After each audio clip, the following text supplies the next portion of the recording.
Online वाले बच्चों audio video clear हो तो यस करके बताएं। ऑनलाइन वाले बच्चों ऑडियो वीडियो क्लियर हो तो यस करके बताएं।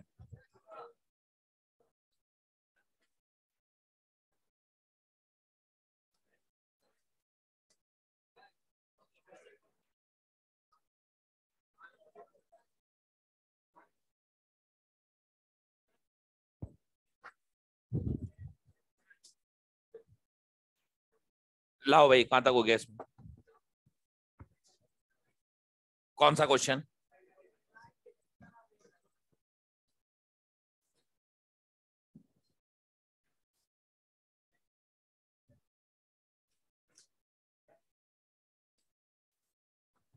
हाँ भाई, लास्ट टाइम पे हमारे मैटर वेव की एप्लीकेशन चल रही थी।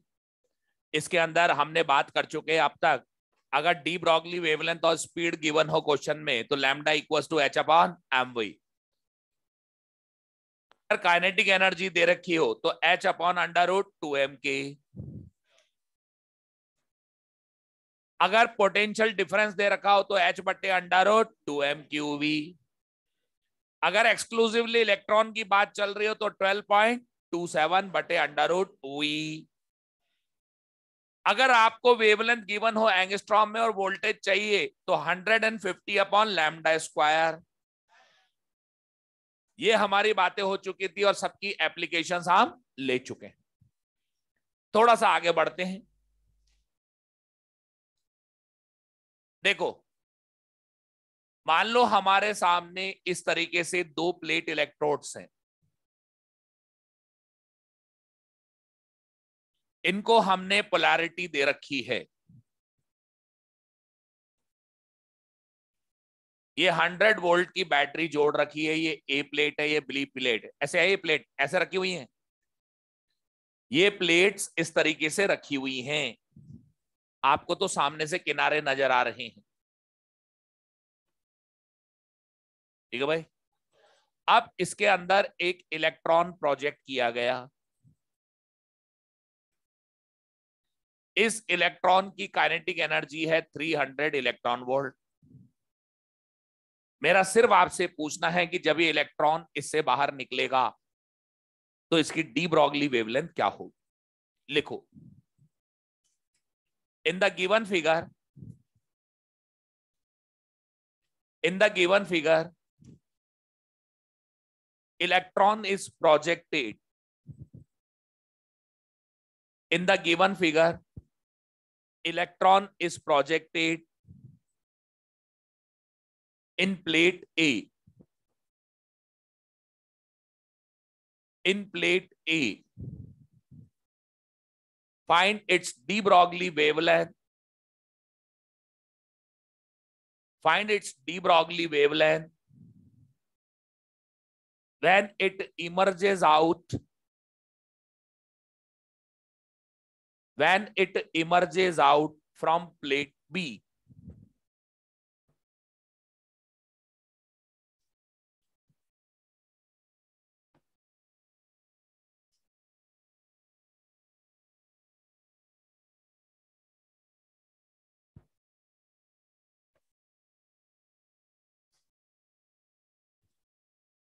जब ये इलेक्ट्रॉन बाहर निकलेगा तो इसकी काइनेटिक एनर्जी क्या रहेगी? 400 जो बोल रहे हैं उनको पहले ये डिसाइड कर लेना है कि इलेक्ट्रिक फील्ड की डायरेक्शन क्या है। देखो, ये जो बैटरी के अंदर जो लेंथी लाइन होती है, जो लार्जर लाइन होती है, वो हाई पोटेंशियल को दिखाती है। इसका मतलब प्लेट ए हाई पोटेंशियल पर है और प्लेट बी लो पोटेंशियल पर है। ओके, अब बताओ, जब इलेक्ट्रॉन इसके अंदर आएगा, ये इलेक्ट्रॉन आ गया, ये इसका वेलोसिटी वेक्टर है जो कि आपके राइट हैंड साइड पर है। अब इलेक्ट्रॉन पर जो फोर्स लगेगा, जैसे इलेक्ट्रिक फील्ड में आएगा इलेक्ट्रॉन में फोर्स लगेगा, तो इलेक्ट्रॉन में फोर्स किस डायरेक्शन में लगेगा? हाई पोटेंशियल की तरफ, या हम कहें पॉजिटिव की तरफ। तो इलेक्ट्रॉन पर जो फोर्स वेक्टर है वो इसके वेलोसिटी वेक्टर के अपोजिट हो गया। तो मुझे बताइए, अगर फोर्स वेलोसिटी के अपोजिट है तो पार्टिकल स्पीड अप की speed down? Speed down, retard होगा है और अपनी काइनेटिक एनर्जी को लूज करेगा। तो आपको ये चेक करना है कि बाहर निकलते टाइम इसकी काइनेटिक एनर्जी कितनी होगी। आप चाहो तो इसको वर्क एनर्जी थ्योरम से देख सकते हो। भाई वर्क एनर्जी थ्योरम में कहती है work done is equal to final kinetic energy minus initial. अब आपको मुझे बताना है इलेक्ट्रिक फील्ड नेगेटिव वर्क कर रही है पॉजिटिव वर्क कर रही है? रिटार्डेशन हो रहा है तो नेगेटिव ही होगी। तो माइनस कितना वर्क कर गई है field? 100 electron volt. Final kinetic energy चाहिए और इनिशियल कितनी है इसकी? 300। तो बताओ फाइनल काइनेटिक एनर्जी कितनी है? 300 माइनस 100। हालांकि ये सब कुछ लिखने की जरूरत ही नहीं है, ये लिखने की जरूरत नहीं होती, डायरेक्ट निकलते हैं ये। यहां पर देखो अगर इलेक्ट्रॉन रिटार्ड हो रहा है तो फील्ड जितना वर्क कर रही है उतनी एनर्जी छीन लेगी इसकी। 300 लेके चला था, 100 फील्ड ने छीन लिया, बचा कितना? 200। ये सब लिखने की जरूरत नहीं है। ओके, अब आप बताइए डी ब्रॉगली वेवलेंथ क्या होनी चाहिए इस इलेक्ट्रॉन की? अंडर 200। 1.227 1/√2। 1/√2 की वैल्यू कितनी होती है? 0.7। तुम्हारे एसी में तो आते हैं 1/√2 नहीं आता, 0.707। तो मैंने 0.7 ले लिया बस। अरे 1/√2 की वैल्यू 0.7 होती है ना भैया, ये होती है ये। अब मल्टीप्लाई कर लो, 7 7 जा 49, 7 2 जा 14 18 14 15 8, 0.8589 एंगस्ट्रॉम। ये आ रहा है। अच्छा अगर ये बैटरी उल्टी जुड़ी हुई होती फिर 400 हो जाता, फिर तो 0.6135 हो जाता। इस तरह की प्रॉब्लम्स के अंदर पोलैरिटी को जरूर चेक किया करो।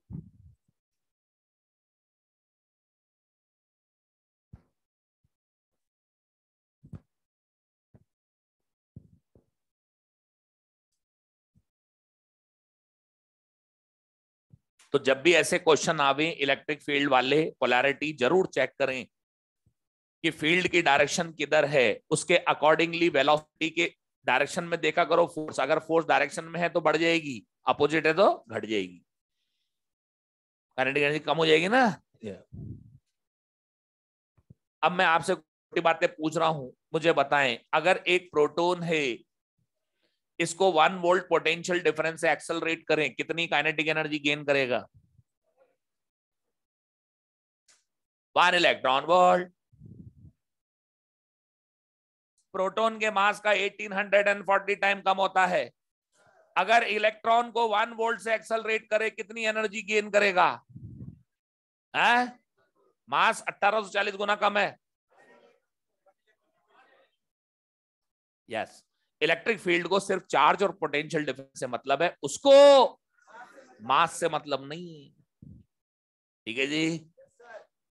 मैग्नीट्यूड ऑफ चार्ज है, पोटेंशियल डिफरेंस बराबर है, काइनेटिक एनर्जी बराबर है, बस चार्ज के नेचर के अकॉर्डिंग इनका मूवमेंट हो जाएगा। प्रोटॉन इधर भागेगा तो इलेक्ट्रॉन इधर को भागेगा। सही है बात? अब दोनों की एनर्जी सेम है तो फिर फर्क कहां पड़ रहा है? फर्क पड़ रहा है स्पीड पर। मैंने कहा एनर्जी बराबर है, स्पीड थोड़ी बराबर है। जिसका मास ज्यादा होगा उसकी स्पीड कम हो, धीरे धीरे स्पीड अप होगा, जबकि इलेक्ट्रॉन एकदम से फर्राटे मार जाएगा, क्योंकि इलेक्ट्रॉन का मास कम है तो वो स्पीड बढ़ाकर उसके बराबर काइनेटिक एनर्जी करेगा। ठीक है जी। अच्छा अगर न्यूट्रॉन है तो न्यूट्रॉन में तो चार्ज 1 ही होता है ना, 1 वोल्ट, तो कितनी एनर्जी गेन करेगा? 1 इलेक्ट्रॉन। अल्फा है तो 2 इलेक्ट्रॉन, अल्फा पे चार्ज 2 ही होता है। ठीक है ना? समझ आ गई बात? ये बातें ध्यान रखें आप। इसको तो मिटा दो ना इसको। तो हमारे पोटेंशियल डिफरेंस के क्वेश्चन कल हो गए थे, आपको क्वेश्चन करने को भी दिए थे, एंड आई होंगी कि कर लिए थे क्या? उनमें डाउट्स होंगी। हाँ होंगे ना, किसी के तो होंगे। कोई बात नहीं, कल डिस्कस करेंगे। हाँ परसों।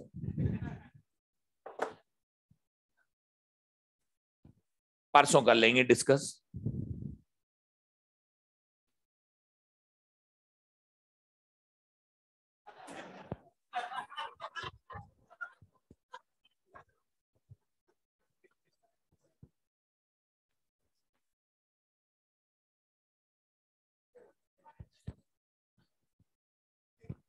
हाँ जी, हो गया भाई ये।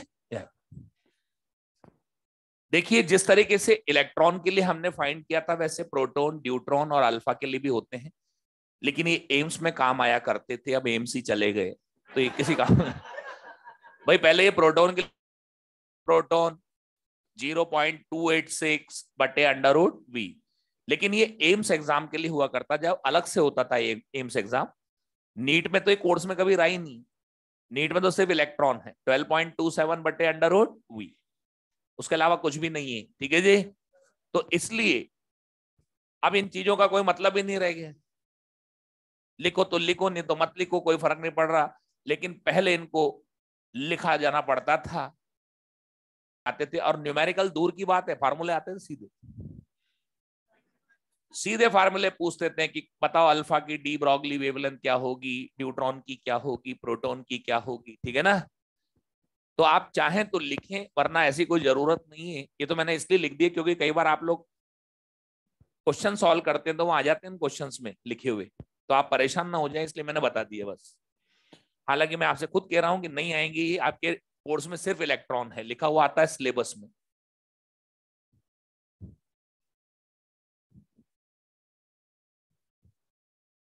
लिख ले, आ गया तो लिख लेना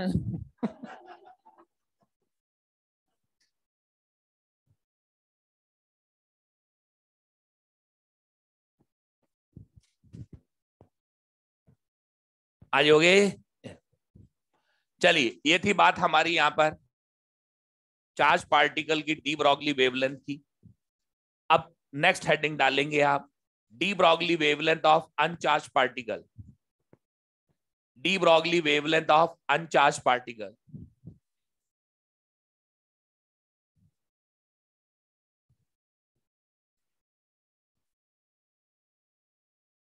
D Broglie wavelength of अनचार्ज particle.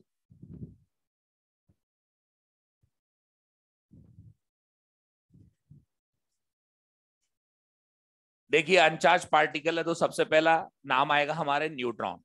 क्या आएगा? न्यूट्रॉन।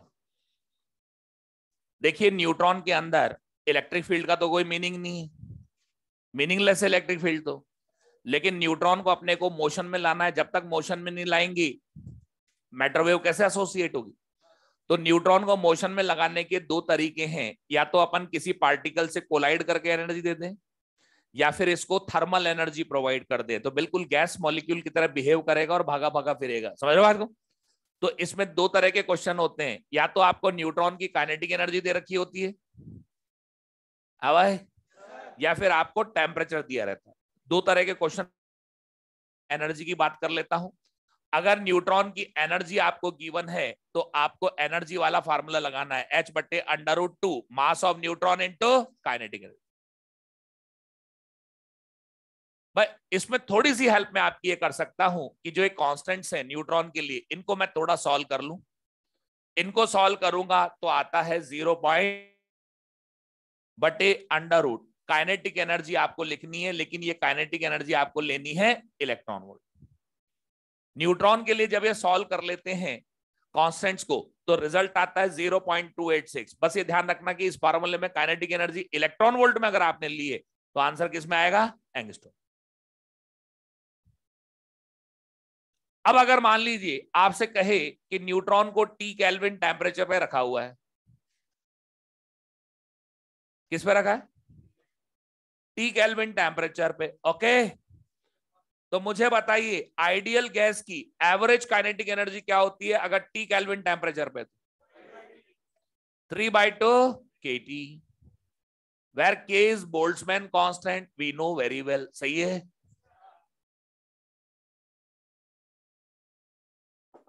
के यहां पर बोल्ट्जमैन कांस्टेंट है और एवरेज काइनेटिक एनर्जी है 3/2 kT। एक बात ध्यान रखना, गैस चाहे डायटोमिक हो, मोनोएटॉमिक हो, कुछ भी हो, चाहे न्यूट्रॉन हो, इन सबको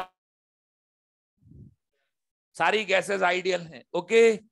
अब मुझे बताइए आपको एनर्जी मिल चुकी है, तो de Broglie wavelength of neutron आ जाएगा एच बटे अंडर रूट 2m 3/2 kT। ई की जगह kT लिख दिया, 3/2 kT, 2 से 2 कट गया, तो न्यूट्रॉन की डी ब्रॉगली वेवलेंथ हो जाती है एच बटे अंडर रूट 3m के। ठीक है जी। इन पे न्यूमेरिकल तो दूर की बात है, डायरेक्ट फार्मूले आ जाते हैं। 2017 नीट में आए थे। Neutron is kept at T kelvin temperature, what is the de Broglie wavelength, तो आ गया सीधा h/√3m3। अब यहां पर जो ये कांस्टेंट वैल्यूज हैं न्यूट्रॉन के लिए सॉल्व कर लें, अगर न्यूमेरिकल आता है तो आप इसको यूं समझ सकते हैं 25.2 √T temperature should be in kelvin, तो आपका आंसर किस में आ जाएगा, एंगस्ट्रॉम। तो न्यूट्रॉन में दो तरह के क्वेश्चन आते हैं, या तो आपको काइनेटिक एनर्जी दे रखी होगी या फिर टेम्परेचर दे रखा हो। तो टेम्परेचर के लिए आप एनर्जी की जगह लिखेंगे 3/2 kT, और काइनेटिक एनर्जी के लिए जो एनर्जी का फार्मूला अपन ने पहले लिखा था वही है बस। और दूसरा नाम जो आता है वो गैस मॉलिक्यूल या एटम के लिए आता है। गैस मॉलिक्यूल और एटम, जितना positive charge, hence A gas molecule और एटम इज इलेक्ट्रिकली न्यूट्रल। तो यहां पर भी वही है, टेम्परेचर देंगे गैस पे, ये फार्मूला गैस का ही तो है, तो गैस के लिए भी यही फार्मूला आएगा h/√3m। ठीक है जी, h/√3m, ये गैस का ही फार्मूला जो कि हमने न्यूट्रॉन पे लगा रखा था। ठीक है भाई, लिखो, ये हमारे न्यूट्रॉन और गैस मॉलिक्यूल के क्वेश्चन से जो पूछे जाएंगे।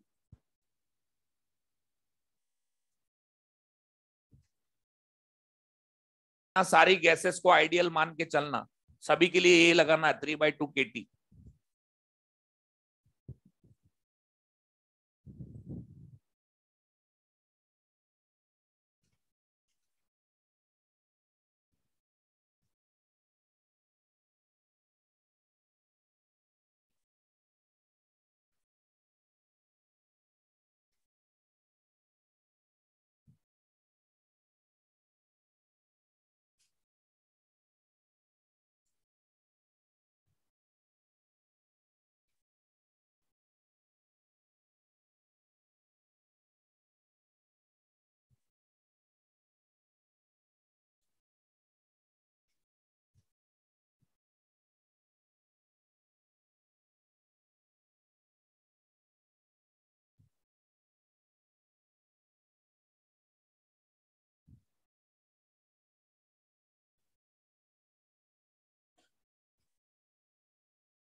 आज होगी, लिख लिया, चलो एक क्वेश्चन लिखो।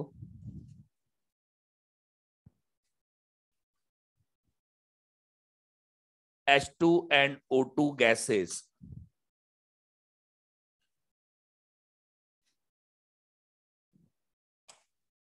H2 and O2 gases are kept at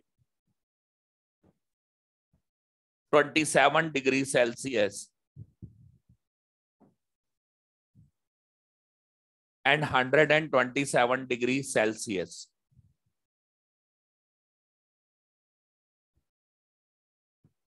127 degree Celsius. Find ratio of find ratio of de Broglie wavelengths. Find ratio of de Broglie wavelengths of their molecules.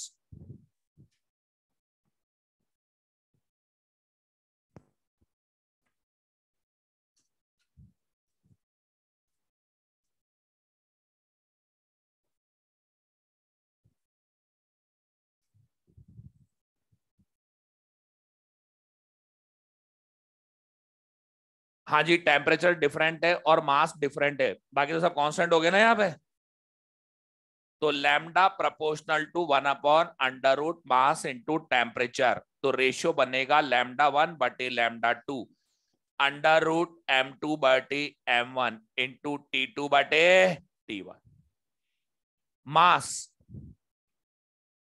Total number of nucleons, यही मास होगा। Total number of nucleons को एक proton के मास से multiply कर लो, वही मास हो जाएगा। बताओ H2 में कितने, 2, तो मास ऑफ प्रोटॉन को 2 से मल्टीप्लाई कर लें। ऑक्सीजन में टोटल नंबर ऑफ न्यूक्लियॉन्स, एक ऑक्सीजन में 16 न्यूक्लियॉन्स, तो टोटल में 32। अब 32 न्यूक्लियॉन को एक प्रोटॉन के मास से मल्टीप्लाई करो। ऐसा इसलिए कर रहे हैं क्योंकि न्यूट्रॉन का मास प्रोटॉन के मास के बराबर ही तो था लगभग, इसलिए कर रहे हैं। 32 m T1 27 यानी 300 केल्विन भाई। 27 प्लस 273 करोगे ना, ये केल्विन हो जाए, और ये 400। क्या ये 8/√3? 8/√3 हो चुका है, ठीक है भाई। 8/√3। ऑलराइट, समझ में आ गई बात? चलो अगला क्वेश्चन लेंगे।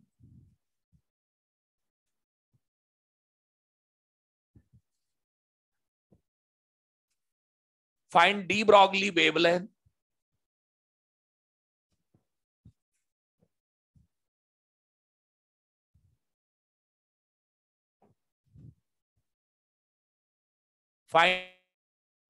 of a neutron of energy, de Broglie wavelength of neutron of energy 3 electron volt।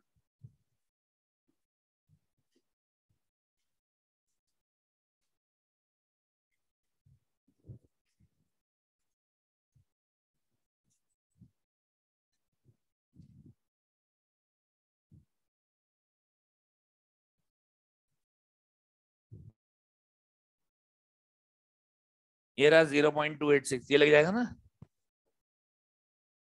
तो न्यूट्रॉन की डी ब्रॉगली वेवलेंथ 0.286 बटे एनर्जी 3 इलेक्ट्रॉन वोल्ट,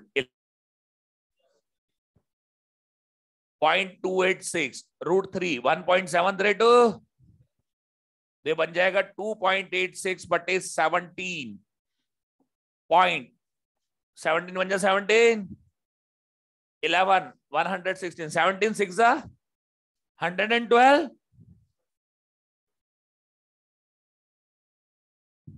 हाँ ठीक है, 0.16 एंगस्ट्रॉम।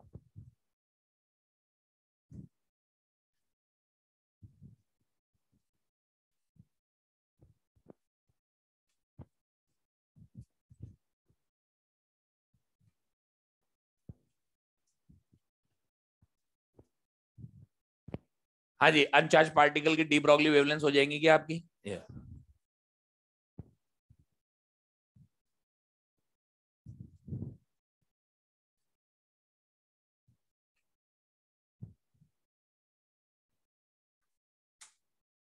देखिए, सपोज एक यूनिफॉर्म मैग्नेटिक फील्ड है, सही है, इसकी डायरेक्शन है perpendicular to plane and inwards, okay. अब इसके अंदर एक चार्ज पार्टिकल फायर किया गया +q, ओके, v वेलोसिटी। मुझे बताइए, अगर किसी चार्ज पार्टिकल को ट्रांसवर्स मैग्नेटिक फील्ड में प्रोजेक्ट करते हैं तो क्या वो अपने पाथ से डेविएट होता है? कैसा आता है पाथ? सर्कुलर। और आपको रूल्स वगैरह सिखा ही रखे होंगे। किधर जाएगा? आपके लेफ्ट हैंड साइड, इधर ही जाएगा ना। ये सर्कुलर पाथ पे चल पड़ेगा। अब मुझे बताइए सर्कल पे गया क्यों? फोर्स। देखो, अगर कोई फोर्स कंटिन्यूअसली वेलोसिटी के परपेंडिकुलर बना रहता है तो पार्टिकल का पाथ सर्कुलर होता है। अगर फोर्स कॉन्टिन्यूअसली वेलोसिटी के परपेंडिकुलर है तो पार्टिकल का पाथ सर्कुलर होता है। क्या इसी फोर्स को कहते हैं सेंट्रीपिटल फोर्स? तो सर्कुलर मोशन की डिमांड है सेंट्रीपिटल फोर्स। सेंट्रीपिटल फोर्स उसको कहते हैं जो कंटिन्यूअसली वेलोसिटी की डायरेक्शन को चेंज करे और हमेशा वेलोसिटी के परपेंडिकुलर बना रहे। ये तो डिमांड होती है। Centripetal is just demand to move the particle in a circle and this demand is provided by other practical forces. तो यहां practical force कौन प्रोवाइड कर रहा है? सीधा लिख दूंगा QVB, सीधा लिख दूं QVB, मतलब वेक्टर नोटेशन लिखने की जरूरत नहीं है ना। ये QVB साइन थीटा, थीटा की वैल्यू 90 डिग्री, बी से बी कट गया। बताइए मुझे MV इक्वल टू QBR हो गया कि नहीं हो गया? ये लीनियर मोमेंटम आ गया तो डी ब्रॉगली वेवलेंथ होगी H बटे QBR। बताइए डी ब्रॉगली वेवलेंथ इंक्रीजिंग है या डिक्रीजिंग है? कांस्टेंट, क्योंकि ये यूनिफॉर्म सर्कुलर मोशन, क्योंकि फोर्स जब हमेशा वेलोसिटी के परपेंडिकुलर तो यूनिफॉर्म सर्कुलर मोशन है। इसमें ना तो पार्टिकल स्पीड अप होता है ना स्पीड डाउन, खाली डायरेक्शन बदल, वेलोसिटी वेरिएबल होगी लेकिन स्पीड कांस्टेंट, तो यह हमेशा सेम रहेगा। ठीक है जी। और अगर फील्ड के पैरेलल फायर किया हो तो फोर्स जीरो होगा भैया, फोर्स, वेवलेंथ जीरो नहीं होगी। हाँ, तो वेवलेंथ रहेगी लैम्डा इक्वल्स टू H अपॉन mv। ठीक है जी।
हाँ जी, हो गई।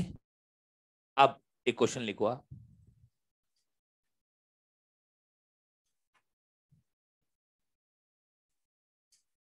लिखो a deuteron, deuteron 1H2, a deuteron is moving on a circle. A deuteron is moving on a circle of radius 0.4 centimeter. A deuteron is moving on a circle of radius 0.4 centimeter in a uniform magnetic field. In a uniform magnetic field of 0.25 Tesla.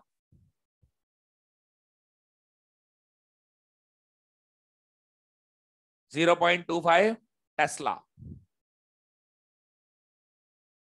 Find de Broglie wavelength. Find its de Broglie wavelength.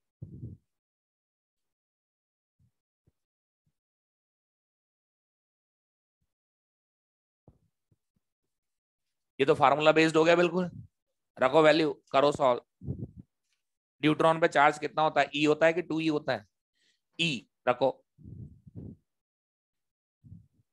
Planck's constant 6.6 into 10 की power minus 34, charge 1.6 into 10 की power minus 19 coulomb, magnetic field 0.25, radius 0.4 centimetre, 10 की power minus 2 metre हो गए,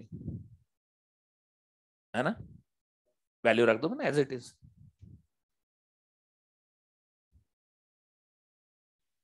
थोड़ा सा solve कर लो। ये देखिए पॉइंट से पॉइंट हट गया, 16 4 जा 64, 4 बार कट गया ना। 4 से ये 4.1 बार कट गया, कितना आ गया बताइए? 0.04, 0.04 एंगस्ट्रॉम आ रहा है क्या? एक मिनट, लेट मी चेक। हाँ जी, 19 ये 20, 19 ये 20, 20 और 2 22, तो 34 में से 22 गए तो 10 की पावर -12, 1/0.25 है। पॉइंट हटेंगे 100 लगेंगे, 4 कहां पे सही तो लिखा है मैंने? 25 को 0.25 रहने दिया ना, 4 हो गया। तो ये तो 4 इंटू 10 की पावर -12 आ रहा भाई, तो ये तो 0.0 स्ट्रॉम है। आपने यही बताया था क्या? बिल्कुल सही है।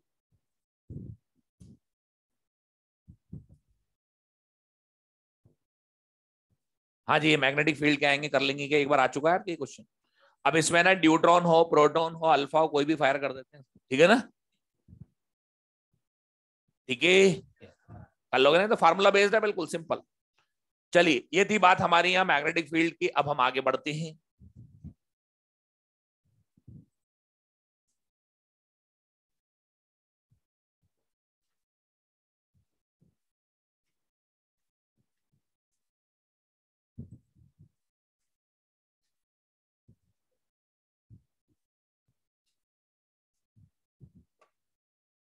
देखो, आप लोगों ने कंजर्वेशन ऑफ लीनियर मोमेंटम पढ़ा हुआ है ना? तो उसी कंजर्वेशन ऑफ लीनियर मोमेंटम की एप्लीकेशंस यहां भी आती हैं।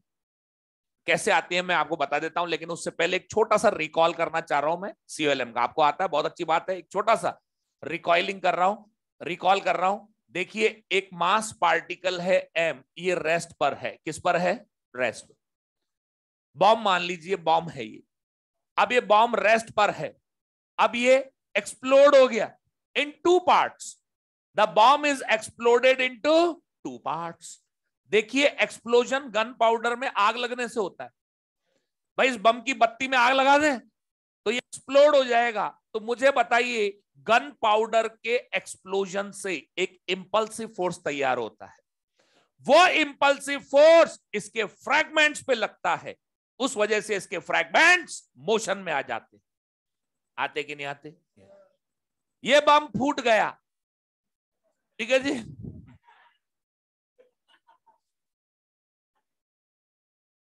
गन पाउडर के एक्सप्लोजन से इंपल्सिव फोर्स बना। मैं यहां कहता हूं ये 2 फ्रैगमेंट्स में टूटा है, क्योंकि मेरे सारी एप्लीकेशन 2 फ्रैगमेंट्स की आएंगी यहां पर। भाई, बॉम्ब तो 3 पार्ट्स में भी फूट सकता है, बॉम्ब तो हजारों पार्ट्स में फूट सकता है। अरे, बम को तो कितने भी पार्ट्स में फोड़ दो ना, लेकिन चक्कर है फिर वेक्टर सम कौन करेगा? इसीलिए तो आपके 2 ही आते हैं, या तो 2 पार्ट्स में या 3 पार्ट्स में। इसीलिए तो आया है, नहीं तो ऐसे तो 10 पार्ट में भी फूट सकता है। अब बैठे बैठे वेक्टर सम करते रहो उनको। समझ बात? देखिए इधर, ये बॉम्ब रेस्ट पर था, 2 पार्ट्स में एक्सप्लोड हो गया, ठीक है। दोनों पार्ट्स को मिलती है काइनेटिक एनर्जी और साथ के साथ मोमेंटम।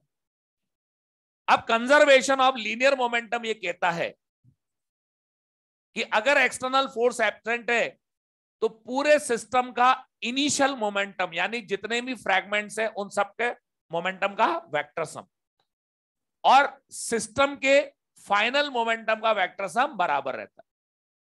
मैं कह रहा हूं 2 पार्ट्स में फूटा है बम। पहले सिस्टम रेस्ट पे था, अब 2 पार्ट्स में फूटा है, एक का मोमेंटम P1 और दूसरे का P2। ये वेक्टर सम कर दिया। तो बताइए, इसको सॉल्व करने से P1 is equal to -P2 आ रहा है कि नहीं आ रहा? मतलब एक पार्ट का लीनियर मोमेंटम दूसरे का नेगेटिव होगा। नेगेटिव मतलब equal in magnitude, opposite in direction. अब मैं इसका डायग्राम बनाऊंगा। अब मुझे पता चल गया, दो, अगर कोई रेस्ट पर है, बॉम्ब रेस्ट पर है, अगर 2 पार्ट्स में फूटता है तो दोनों पार्ट्स के लीनियर मोमेंटम एक दूसरे के अपोजिट होते हैं, यानी दोनों एक दूसरे की अपोजिट डायरेक्शन में जाएंगे। तो एक फ्रैगमेंट इधर जाएगा, कंफर्मेशन आ गया ना मेरे पास। एक फ्रैगमेंट इधर गया तो दूसरा फ्रैगमेंट इधर गया, बिल्कुल अपोजिट में जाएंगे। भाई इंपल्सिव फोर्स इसको इधर भगाएगा, इसकी रिएक्शन इसको इधर भगाएगी, उड़ जाओ। रखा हुआ था, ब्लास्ट होते दो पार्ट्स में टूटा, दोनों पार्ट्स एक दूसरे के अपोजिट जाते। आपकी मैक्सिमम प्रॉब्लम यहां जो मॉडर्न में आने वाली है वो सारी की सारी टू पार्ट्स की हैं। तो आप इसको ध्यान ही रख लो सीधे कि अगर कोई सिस्टम रेस्ट पर है, दो पार्ट्स में फूटता है, तो दोनों के लीनियर मोमेंटम का मैग्नीट्यूड बराबर होगा। नेगेटिव वेक्टर का मतलब यही तो है। अगर एक वेक्टर दूसरे का नेगेटिव है यानी इक्वल इन मैग्नीट्यूड, तो क्या दोनों के लीनियर मोमेंटम का मैग्नीट्यूड बराबर है? पर डायरेक्शन अपोजिट है, डायरेक्शन अपोजिट है। सही है बात? अब ये बात बार बार करने की जरूरत नहीं है, अब तो दिमाग में फिट कर लो। सिस्टम रेस्ट पर है, कंडीशन सिस्टम रेस्ट पर है, दो पार्ट्स में टूटता है, दोनों पार्ट्स के लीनियर मोमेंटम का मैग्नीट्यूड बराबर होगा और डायरेक्शन अपोजिट होगी, और डायरेक्शन अपोजिट होगी। ठीक है जी, ये बात इधर गया इधर गया हो गया। अगर आपसे जैसे अगर अपन वहां की बात करें CLM की, M1 M2 V1 V2 तीन दे रखे होते हैं आपको, M1 V1 दे रखा है, V2 भी दे रखा है, M2 पूछ लिया, या M2 दे रखा है, V2 पूछ लिया, यही होता है ना क्वेश्चन होता। अपने आप ही ऐसे आएंगे, लेकिन अपने यहाँ क्या होगा? फोटोन निकलेंगे। क्या निकलेंगे? फोटोन्स। तो बिल्कुल उसको बॉम्ब एक्सप्लोजन की तरह देखना है in two parts, bomb explosion in two parts की तरह देखना है। अब मैं एक छोटा सा क्वेश्चन पुटअप करूं, बताओ इन दोनों पार्ट्स की डी ब्रॉगली वेवलेंथ का रेशियो क्या आएगा? बराबर नहीं, 1 रेशियो पूछा है ना मैंने। तो बताइए इन दोनों पार्ट्स की डी ब्रॉगली वेवलेंथ का रेशियो क्या आएगा? लैम्डा इक्वल्स टू H अपॉन P, दोनों के लीनियर मोमेंटम का मैग्नीट्यूड बराबर है, तो डी ब्रॉगली वेवलेंथ का रेशियो 1 है। जेई मेंस में 2-3 बार आ गया ये क्वेश्चन, पर आपके नीट में अभी तक नहीं आया। ये सिंपल सा क्वेश्चन, लेकिन याद रखो ये कंडीशन तब है जब सिस्टम रेस्ट पर हो, दो पार्ट्स में टूटता हो। सिस्टम रेस्ट पर हो, दो पार्ट्स में, यानी इनिशियल लीनियर मोमेंटम 0 होना चाहिए। ओके ओके, तो दोनों पार्ट्स के लीनियर मोमेंटम का मैग्नीट्यूड बराबर है, तो डी ब्रॉगली वेवलेंथ भी बराबर ही। ठीक है जी।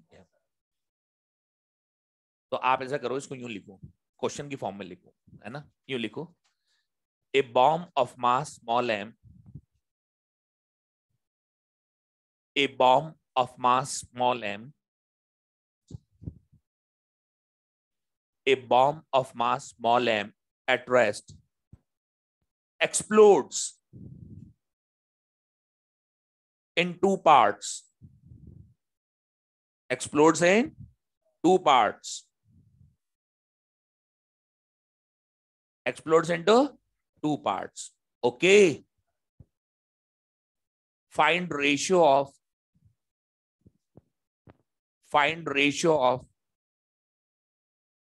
de Broglie wavelengths, find ratio of both parts, find ratio of de Broglie wavelengths of both parts.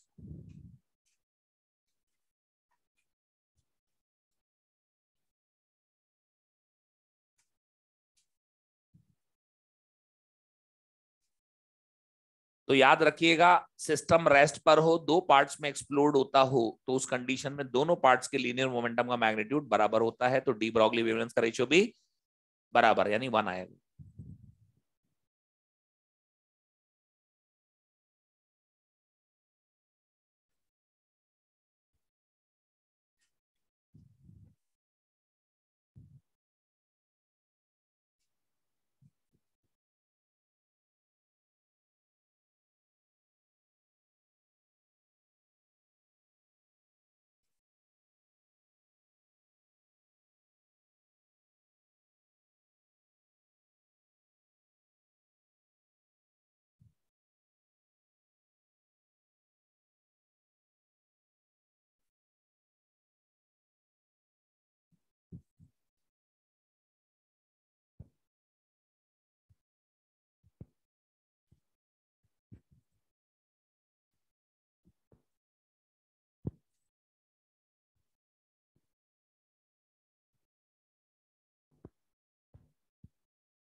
हो गया भाई।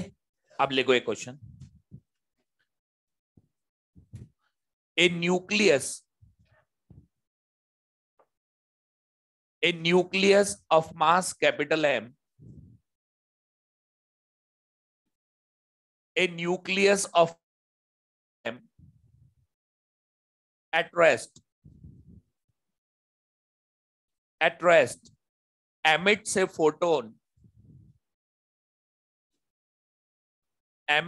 photon of frequency nu.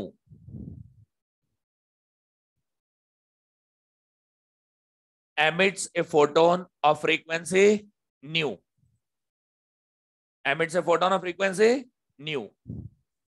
Find recoil energy. Find recoil energy of the nucleus.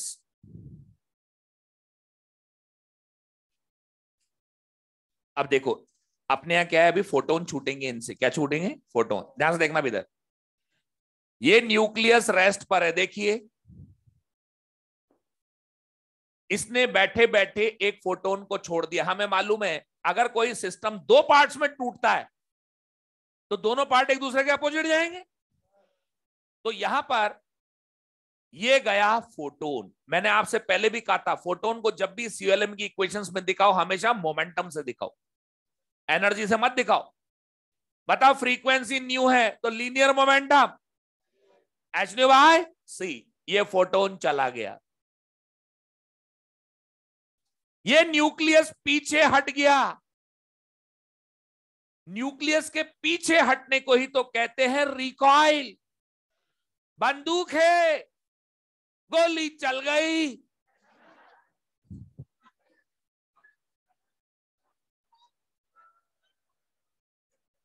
तो क्या हो गया इसमें?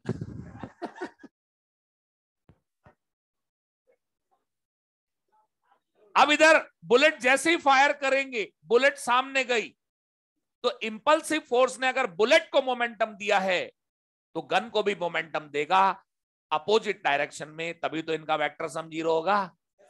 इसलिए जैसे ही बुलेट फायर हुई गन पीछे आती है, जिसको कहते हैं हम रिकॉइलिंग।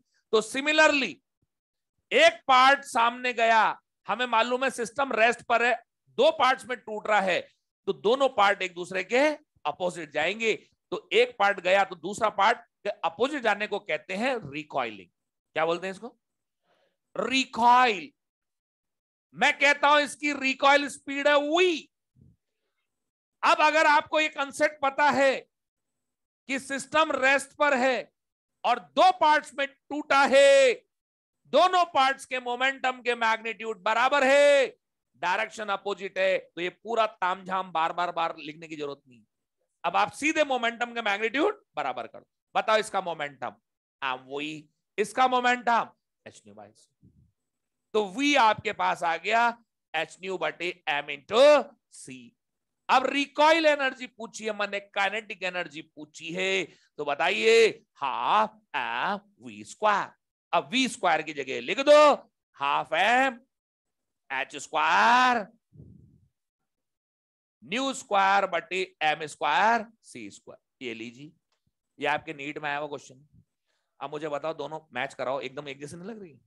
बस फर्क यही तो है कि तो फोटोन है। अरे फोटोन है तो क्या हुआ, मोमेंटम भी तो उसके पास, बिना मोमेंटम के होता है फोटोन? हो गया भाई। इसी बात को कोट करके हमने सॉल्व कर लिया। बताओ दोनों की वेवलेंथ का रेशियो क्या होगा? 5। ठीक है जी।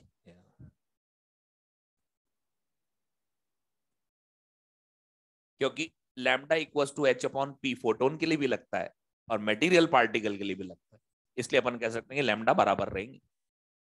ठीक है।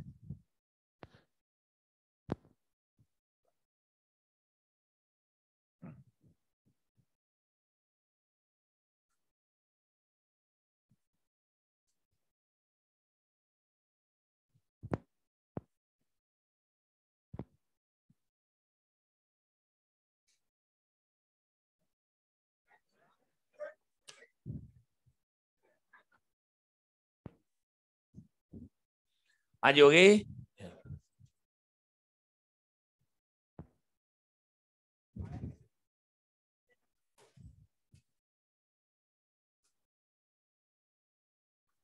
समझ में आ गई?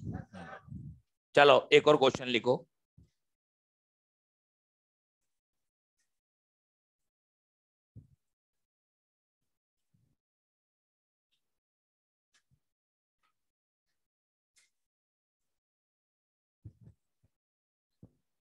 A hydrogen atom is at rest.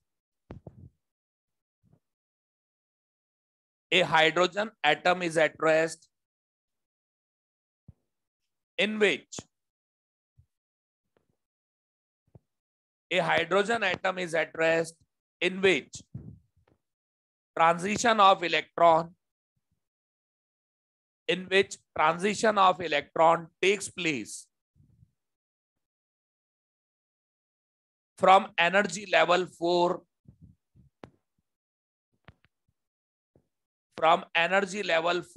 to ground state.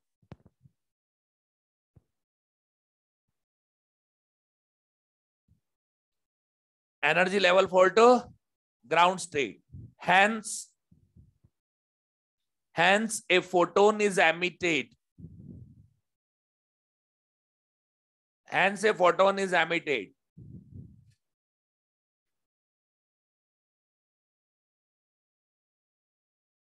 Recoil speed of the atom. Find recoil speed of the atom. If Rydberg constant is capital R,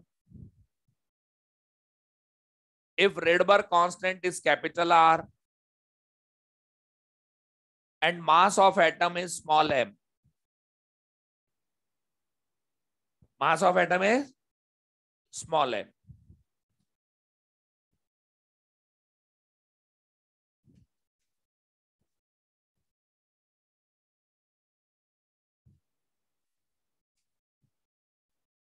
matching कराओ। देखो ये हाइड्रोजन एटम है, रेस्ट पर है, सही है बात।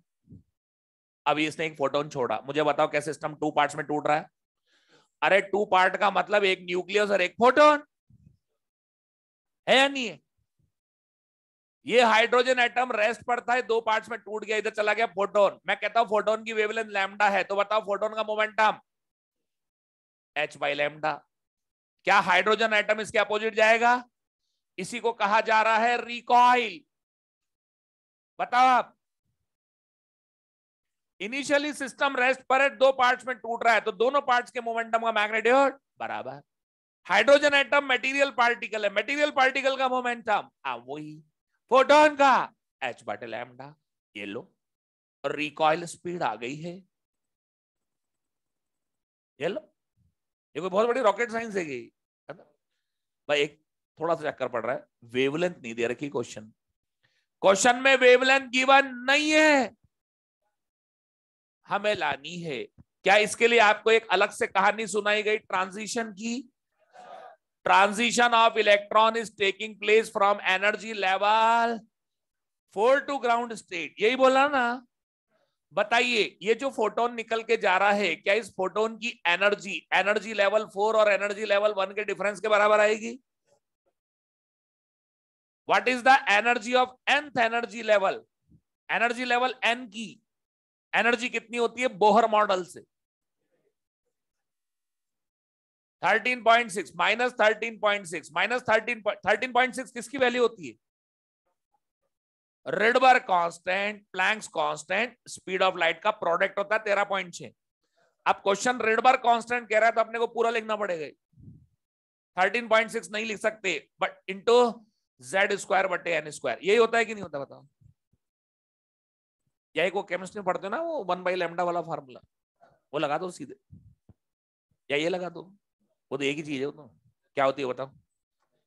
1/λ r z² 1/n1²। n1 का मतलब, ठीक है, n1² माइनस 1/n4। n4 हो गया नहीं, 4 से आ रहा है ना, n4 लिख दिया, 2 लिखूंगी। चलो समझ में आ गया ना बात? अब मुझे बताओ 1/λ z तो 1 हो गया, 1/1 हो गया, तो 1/16। 1/λ बराबर 15/16 इंटू आर। क्या 1/λ की जगह लिख दो 15/16 आर?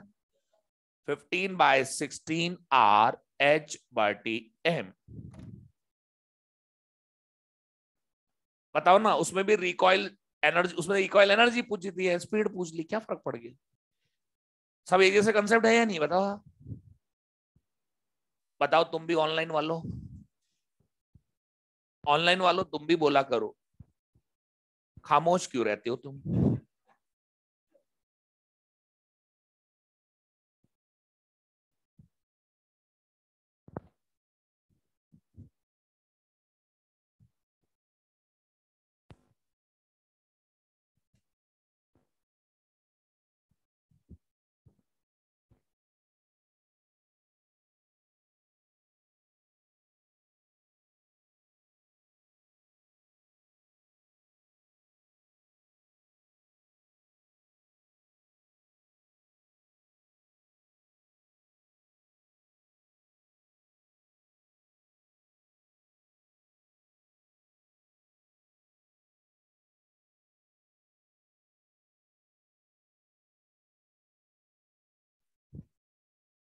आज हो गया भाई ये सीएलएम के क्वेश्चन समझ में आ गए क्या आप लोगों को?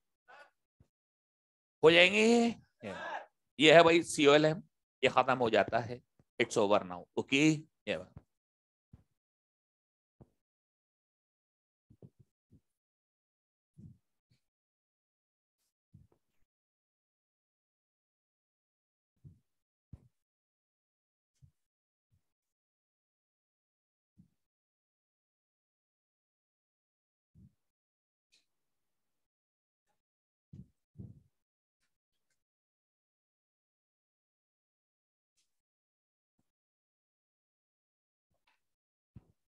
इधर देखो सामने, देखिए अभी इसका मैटर वेव का पार्ट पूरा खत्म हो चुका है, 2-3 थ्योरेटिकल बातें ये और डिस्कस कर लेते हैं, ठीक है जी। ये देखो, बोहर ने जब अपना एटॉमिक मॉडल प्रपोज किया था, जब बोहर ने अपना एटॉमिक मॉडल रिप्रेजेंट किया था, तब उन्होंने कुछ पॉस्टुलेट्स दिए थे। उनमें से एक पॉस्टुलेट ये था कि इलेक्ट्रॉन के लिए सिर्फ वही परमिजिबल ऑर्बिट्स होंगी।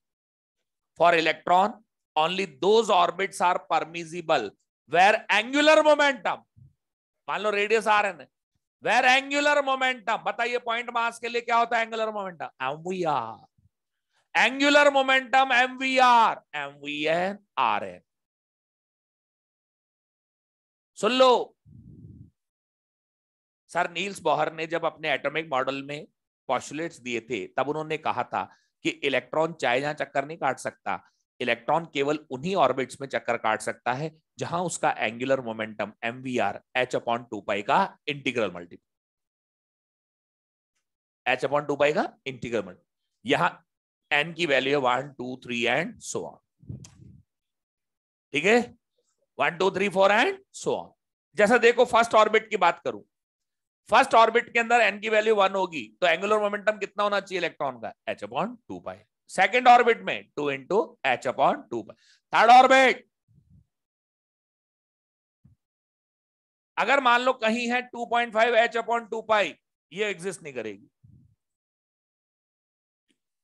ये एग्जिस्ट नहीं करेगी। तो अब एक चीज देख के बताओ आप, क्या किसी भी एटम के अंदर इलेक्ट्रॉन का किसी भी ऑर्बिट में जो एंगुलर मोमेंटम आता है, क्या वो एक मिनिमम वैल्यू का इंटीग्रल मल्टीपल है?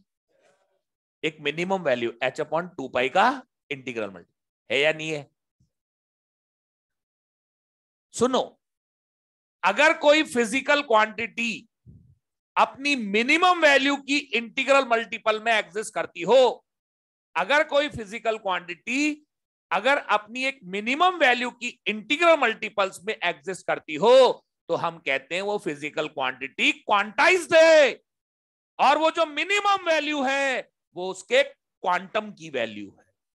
जैसे चार्ज है, बताओ किसी भी बॉडी पे चार्ज होता है, वो 1.6 इंटू 10⁻⁹ कूलम का इंटीग्रल मल्टीपल होता है कि नहीं होता? इसीलिए तो हम कहते हैं चार्ज इज क्वांटाइज्ड, और उसकी मिनिमम वैल्यू 1.6 इंटू 10⁻⁹ कूलम।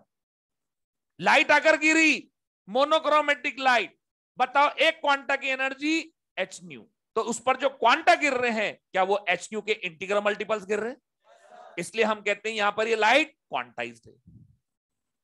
तो सिमिलरली क्या किसी भी ऑर्बिट में जो परमिजिबल ऑर्बिट्स हैं, क्या उसमें इलेक्ट्रॉन का एंगुलर मोमेंटम एक मिनिमम वैल्यू का इंटीग्रल मल्टीपल है?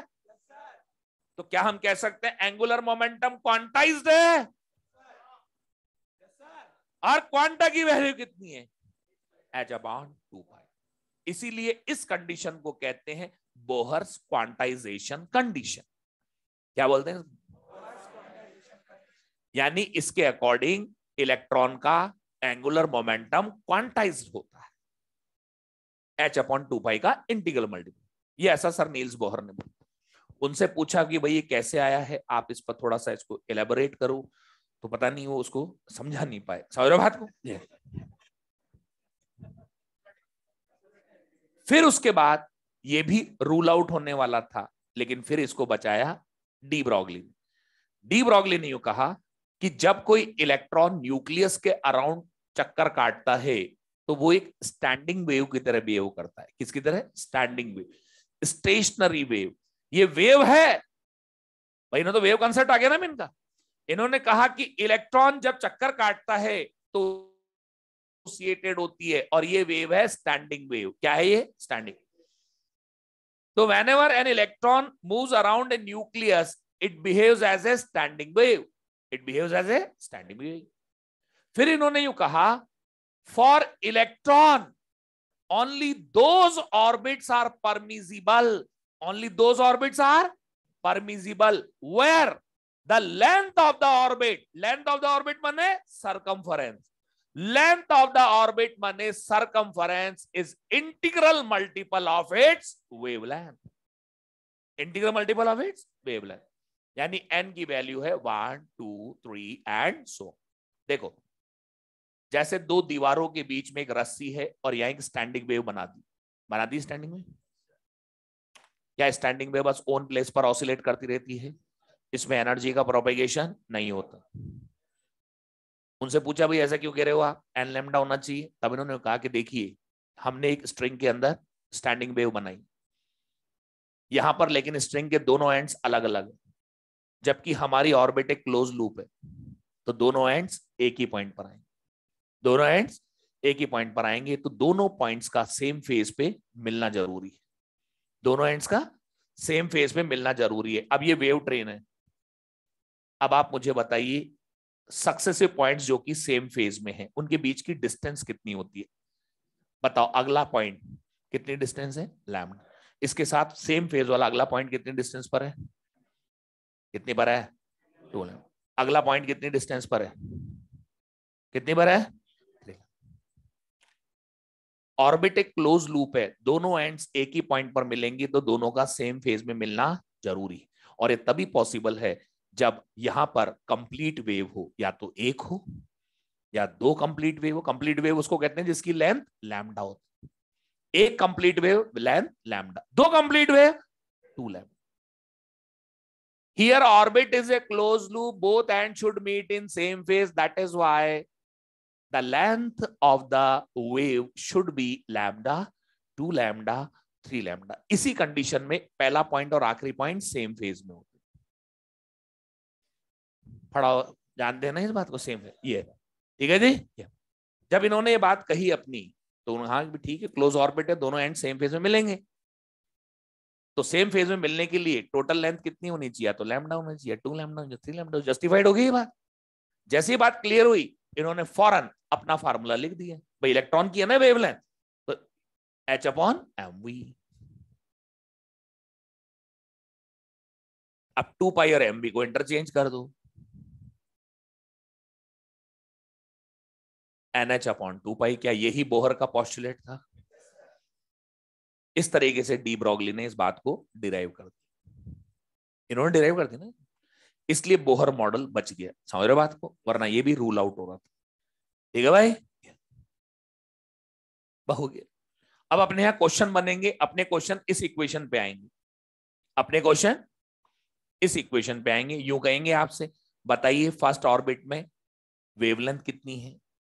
सेकंड बोहर ऑर्बिट में इलेक्ट्रॉन की वेवलेंथ कितनी है, तो आपको ये वैल्यूज लिखनी है। जैसे सेकंड बोहर ऑर्बिट बोले तो एन की वैल्यू 2, लेकिन ये रेडियस लिखनी पड़ेगी। बताओ सेकंड मतलब nth ऑर्बिट की रेडियस क्या होती है बोहर मॉडल? 0.529 n स्क्वायर बटे जेड एंगिस्ट्रॉम, यही होती है। ये जरूर फार्मूला आपके काम आ जाएगा, क्योंकि nth ऑर्बिट की रेडियस भी तो चाहिए होगी ना।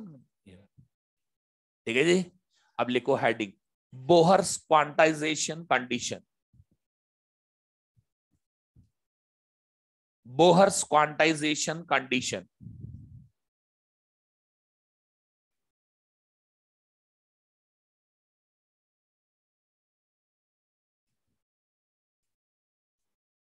लिखो,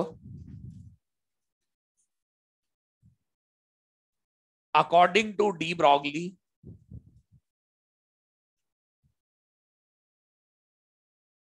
according to de Broglie, electron moving around nucleus, according to de Broglie, electron moving around nucleus in an orbit behaves as a standing wave, behaves as a standing wave। अब next line लिखिए, for electron only those orbits are permissible, only those orbits are permissible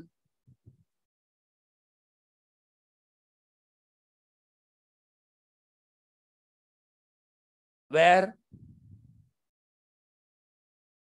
the length of the orbit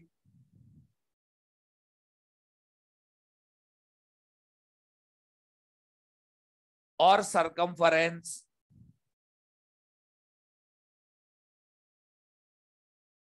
is integral multiple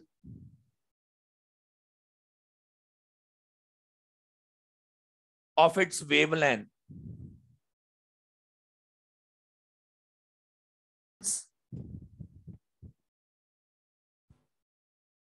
a complete wave should fit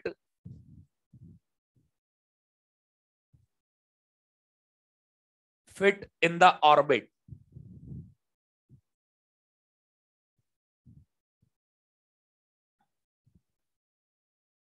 ठीक है, बस ये board पे लिखा है, note कर लो।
आज हो गए। अब इसमें क्वेश्चन बनेंगे आपके, मैंने बताया ना उस रिलेशन में बनेंगे जो बॉक्स में लिखा हुआ ऊपर। ठीक है ना, लिखो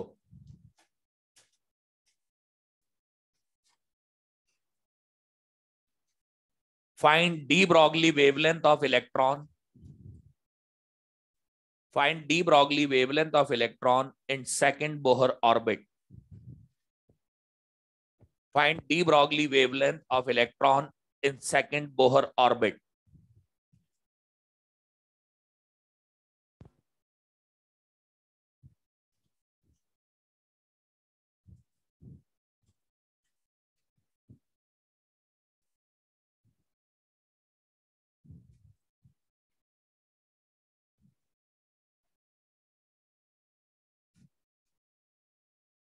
अब सेकंड बोर ऑर्बिट है तो 2 पाई आर एन की जगह क्या लिखोगे 0.5 3 लिख दो सीधे एन स्क्वायर यानी 4 का स्क्वायर सेकंड सॉरी 2 का स्क्वायर आएगा ना बटे Z1 हो गया एंगस्ट्रॉम इक्वल्स टू 2 लैम्डा तो 2 से ये 2 हट गया सॉल्व कर लेना बस हो गया 3.14 इंटू 0.53 इंटू 4 3.14 इंटू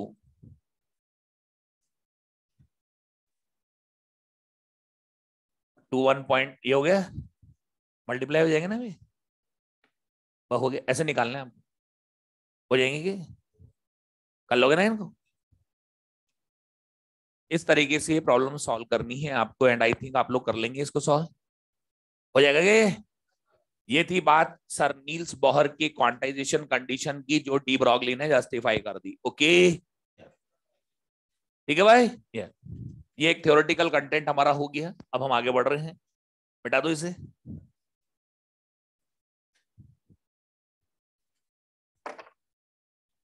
देखो अगर कोई पार्टिकल बहुत हाई स्पीड से मोशन कर रहा हो किससे मोशन कर रहा हो अगर कोई पार्टिकल बहुत हाई स्पीड से मोशन कर रहा हो तो according to theory of relativity इसका मास इंक्रीज हो जाएगा अब इसका मास इंक्रीज होके हो जाएगा एम नॉट बटे under root 1 minus V square बटे सी स्क्वायर तो इसकी डी ब्रॉगली वेवलेंथ होगी एच बटे एम वी तो एम वी की जगह एम की जगह एम नॉट बटे under root 1 minus V square बटे सी स्क्वायर इंटू वी ये उन पार्टिकल्स की डी ब्रॉगली वेवलेंथ है जो हाई स्पीड से ट्रेवल करते हैं किसकी है ठीक है भाई ये अगर अपने इस पूरी फिजिक्स में स्पीड के करस्पॉन्डिंग मास का जिक्र आवे यूं कहे कि स्पीड ये है बताओ मास कितना होगा मतलब स्पीड देकर आपसे मास पूछे तो मास वेरिएबल स्पीड के साथ सिर्फ इसी फार्मूले में होता है मतलब आपसे कहते हैं कि स्पीड ये होगी बताओ मास कितना होगा अब तक आपने देखा पूरी फिजिक्स में कहीं भी मास कांस्टेंट मतलब मास चेंज होता नहीं तो इसलिए मैं आपसे कह रहा हूं पूरी फिजिक्स में केवल एक ये फार्मूला है जो कि कहता है कि स्पीड बढ़ने पर मास बदलता है जैसे फॉर एग्जांपल एक क्वेश्चन पुटअप हो गया मान लो आपके सामने find speed at which mass of an electron becomes twice of rest mass twice of rest mass का डबल हो गया यानी m जो आपके पास आ रहा है 2m नॉट हो गया तो आपसे कह रहा है स्पीड बताओ जब मास डबल हो गया इसका मतलब मास वेरिएबल है ये केवल इस फार्मूले में होता है पूरी फिजिक्स में कि वेलोसिटी के करस्पॉन्डिंग मास वेरिएबल ओके बस अब आपको यहां लिख देना चाहिए 2m नॉट बराबर m नॉट बटे under root 1 minus V square बटे सी स्क्वायर स्क्वायरिंग करो क्रॉस मल्टीप्लाई कर 1 माइनस वी स्क्वायर बटे सी स्क्वायर ये हो गया 1/4 इसको इधर 3/4 वी स्क्वायर बटे सी स्क्वायर तो क्या मैं कह सकता हूं v बराबर √3/2 सी √3/2 सी अब एक चीज और नोटिस करो इसमें अगर मैं प्रोटॉन के लिए करूं यही क्वेश्चन तो भी तो यही है इसका मतलब इस बात से कोई फर्क नहीं पड़ रहा कौन है पार्टिकल बताओ ना मुझे अगर इलेक्ट्रॉन नहीं बोल के प्रोटॉन बोल देता कोई फर्क पड़ जाता है कहीं ठीक है जी नोट करें लिखो for particles moving with high speed for particles moving with high speed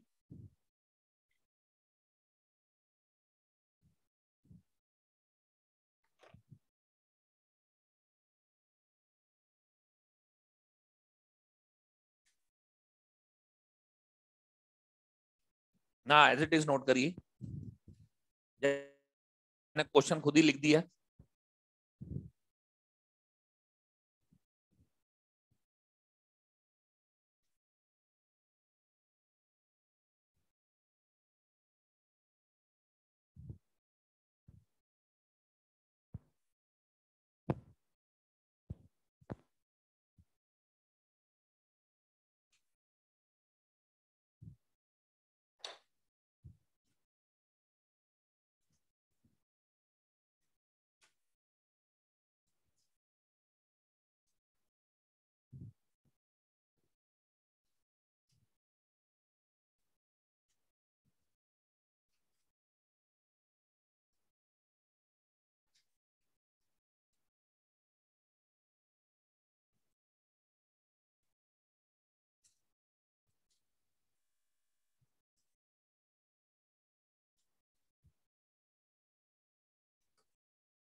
हाँ जी, लिख लिया आपने?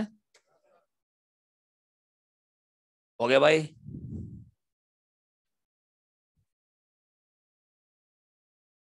ये है भाई बात।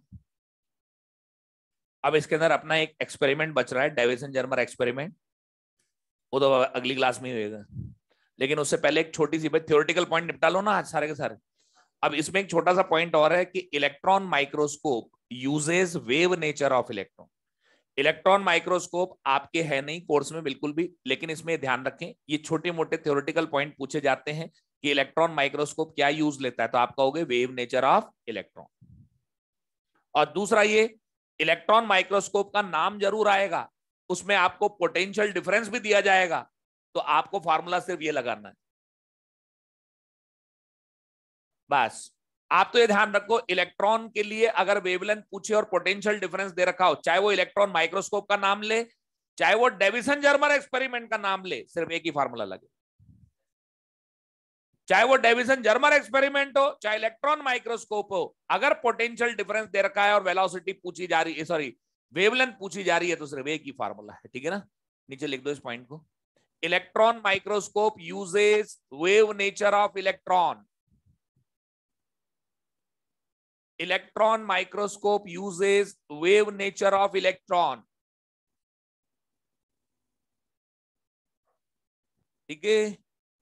और उसमें भी वही फार्मूला है, वो लिख देना, ये लैम्डा इक्वल टू 12.27 बटे अंडर रूट वी एंगस्ट्रॉम, यही लगेगा, यही फार्मूला लगेगा।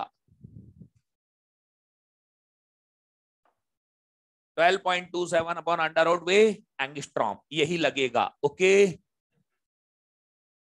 तो आपके एक क्वेश्चन आया हुआ है नीट के अंदर जिसमें इलेक्ट्रॉन माइक्रोस्कोप नाम लिया हुआ है, मैंने दे चुका हूं, कल टिक करा दिया था मैंने। हो गया होगा 20 किलो वोल्ट, 40 किलो वोल्ट है ना, वो एक ही फार्मूला और कोई नहीं है इसके अलावा। ठीक है ना? चलिए अब हेडिंग डालेंगे आप, डेविसन जर्मर एक्सपेरिमेंट।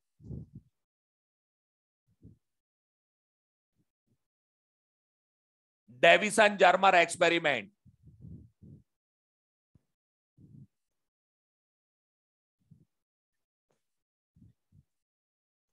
कुछ लिखा ही नहीं है, क्या देखेंगे? मैं तो मिटा रहा हूं, दिख नहीं रहा क्या?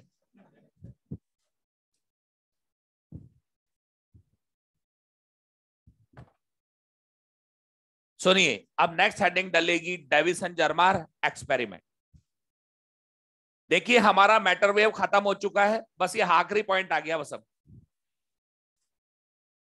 देखो डी ब्रॉगली के मुंह से बात क्या निकली कि पार्टिकल से एक वेव एसोसिएटेड होना चाहिए। हमने इस स्टेटमेंट को पूरी फिजिक्स में घुमा डाला और सबकी डी ब्रॉगली वेवलेंथ बना डाली, उस पर क्वेश्चन भी कर लिए, एग्जाम में भी पूछ लिया, आए ना पुराने एग्जाम। लेकिन इस स्टेटमेंट का, इस हाइपोथेसिस का तभी सिग्निफिकेंस है जब ये एक्सपेरिमेंटली वेरीफाई हुआ। Davisson Germer Davisson Germer experiment का सिग्निफिकेंस सिर्फ इतना सा है कि इसने इलेक्ट्रॉन की डिफ्रैक्शन दिखा दी, इससे ज्यादा कुछ नहीं है। कोई न्यूमेरिकल नहीं मिलता, टोटल थ्योरेटिकल क्वेश्चन होते, न्यूमेरिकल एक नहीं आएगा। छोड़ रहे बात को? तो डेविसन जर्मर एक्सपेरिमेंट का सिग्निफिकेंस सिर्फ इतना है कि इसने मटेरियल पार्टिकल की वेव को दिखाया कि वाकई में वेव नेचर होती है, एक्सपेरिमेंटली डेमोन्स्ट्रेट किया। ठीक है, डेविसन जर्मर इस बात को अच्छी तरह जानते थे कि अगर उन्होंने अपने एक्सपेरिमेंट में किसी हैवी पार्टिकल की वेव दिखाने की कोशिश की तो वो कभी सक्सेसफुल नहीं होंगे। क्यों? क्योंकि बहुत छोटी आती है, हम उसका डिफ्रैक्शन नहीं दिखा पाएंगे। ओके, आपको बताया था ना स्टार्टिंग में ही, in case of heavy particles wavelength is too small to demonstrate experimentally. तो सुनिए, अगर वेवलेंथ बहुत छोटी है तो हम उसका डिफ्रैक्शन नहीं दिखा सकते, तो हम वेव नेचर नहीं दिखा पाएंगे। ये बात अच्छी तरह जानते थे। तो इनको तलाश थी एक हल्के पार्टिकल की जिसकी वेवलेंथ कम से कम 1 एंगस्ट्रॉम तक तो की जा सके। तो as a probe in their experiment Davisson Germer used electron. इन्होंने जिसकी डिफ्रैक्शन दिखाया वो था इलेक्ट्रॉन। अब सबसे पहला काम ये था इलेक्ट्रॉन को लाया जाना। इलेक्ट्रॉन एमिशन के मैंने 4 मेथड्स आपको बता रखे हैं, उनमें सबसे सूटेबल और कन्वीनियंट मेथड होता है थर्मायोनिक एमिशन। क्या होता है? उसमें कुछ नहीं, एक टंगस्टन फिलामेंट में कॉन्टिन्यूअसली करंट फ्लो कराते हैं, due to resistance heat evolve होती है, उस हीट से इलेक्ट्रॉन एनर्जेटिक हो जाते हैं और बाहर निकल जाते हैं। तो इस पर्पस के लिए डेविसन एक टंगस्टन का फिलामेंट ले आए और जर्मर ने उसमें एक सेल जोड़ दिया।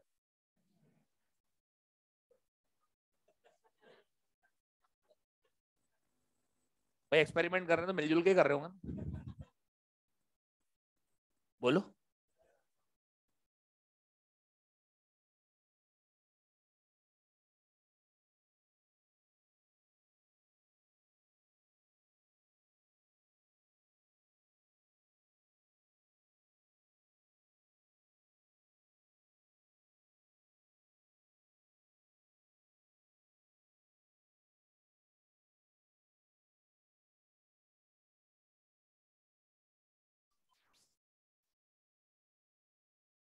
तो यहां पर एक टंगस्टन फिलामेंट ले आए, इसमें सेल जोड़ दिया। अब करंट फ्लो की वजह से हीट इवॉल्व होती है और इलेक्ट्रॉन बाहर आ जाता। अब इलेक्ट्रॉन को मोशन में लाना जरूरी है, जब तक मोशन में नहीं आएंगे मैटर वेव कैसे एसोसिएट होगी? तो इसके लिए एक स्ट्रॉन्ग इलेक्ट्रिक फील्ड का अरेंजमेंट किया गया। इसके लिए हाई टर्मिनल वोल्टेज की बैटरी लगाई गई। इसके लोड पोटेंशियल टर्मिनल को जोड़ दिया सीधे फिलामेंट से, तो एक कैथोड बन गया। और एक सामने सिलिंड्रिकल एनोड लगाया गया जिसकी एक्सिस पर एक फाइन नैरो होल, ये बन गया एनोड, हाई पोटेंशियल। अब इलेक्ट्रॉन एकदम से एक्सेलरेट हो गए, ये भागेंगे टुवर्ड्स एनोड। क्या इलेक्ट्रॉन्स पर काइनेटिक एनर्जी आ गई? बताओ, अगर ये V वोल्ट का पोटेंशियल डिफरेंस लगा रखा है मैंने, तो इलेक्ट्रॉन की काइनेटिक एनर्जी कितनी? Equals to half M V square. ये नीट 2012 का क्वेश्चन है, ये आपके नीट में है। How we can increase speed of electron in Davisson Germer experiment? By increasing potential difference.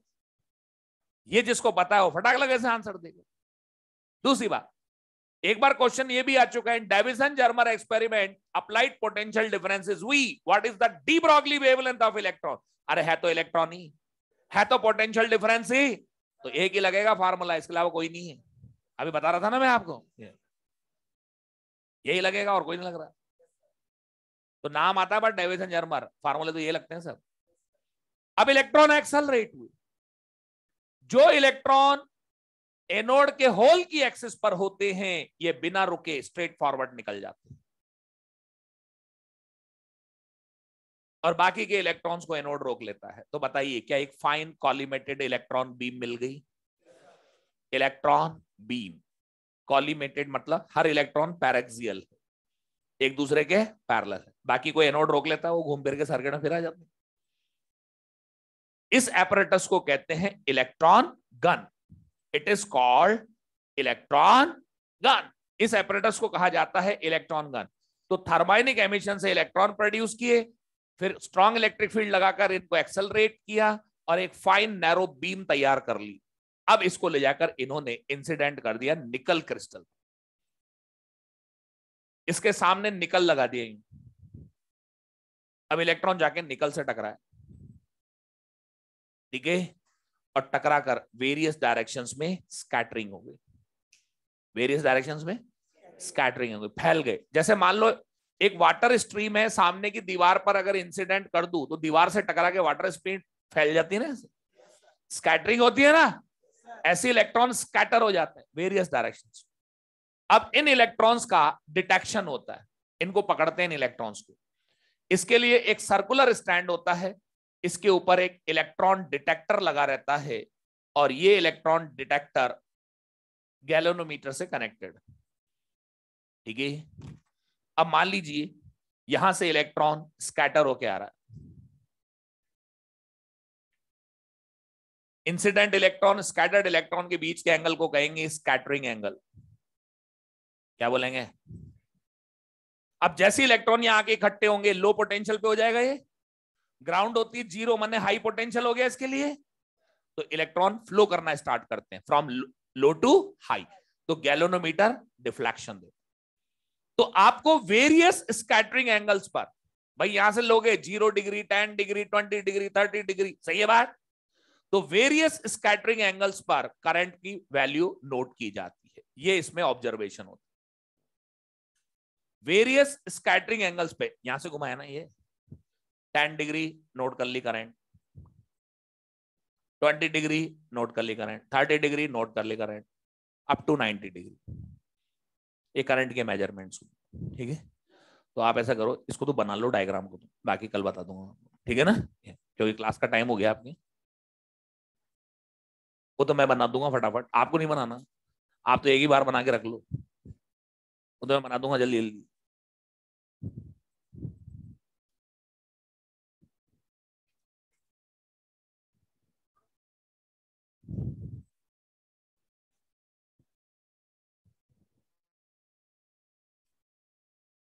आप डायग्राम बना लीजिए, बाकी तो मैं कल दोबारा इसको एक्सप्लेन कर दूंगा स्टार्टिंग से। और है ना, आप घर जाके सारे क्वेश्चन कर डालो। मैटर वेव खत्म हो चुका है, तो थ्योरेटिकल पूरा खत्म हो गया है, सारे क्वेश्चन सॉल्व कर लेना। Beginner box 3 exercise 1 2 and 3 complete. और आपको रेस और क्रॉप भी कर लेने हैं पूरे कंप्लीट। मैटर वेव खत्म हो चुका है, पूरे क्वेश्चन कर डालने, सारे क्वेश्चन हो जाएंगे, सब बता दिए मैंने, ठीक है भाई। ये कल मेरे को एक्सपेरिमेंट पूरा करना है, इसके पूरा होते ही मैं प्रॉब्लम डिस्कस कर लूंगा और उसके बाद रेडियो एक्टिविटी स्टार्ट कर दूंगा।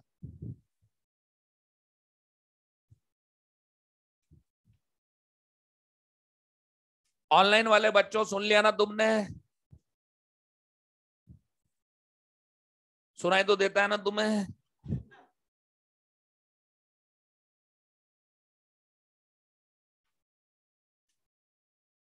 हाँ ओके, अच्छा हो गया, नोट कर लिया। ऑनलाइन वाले बच्चों तुमने भी बना लिया डायग्राम? तुम्हारे पास तो वैसे भी रहते होंगे लेक्चर्स में, वीडियो में तो दिखता होगा नहीं?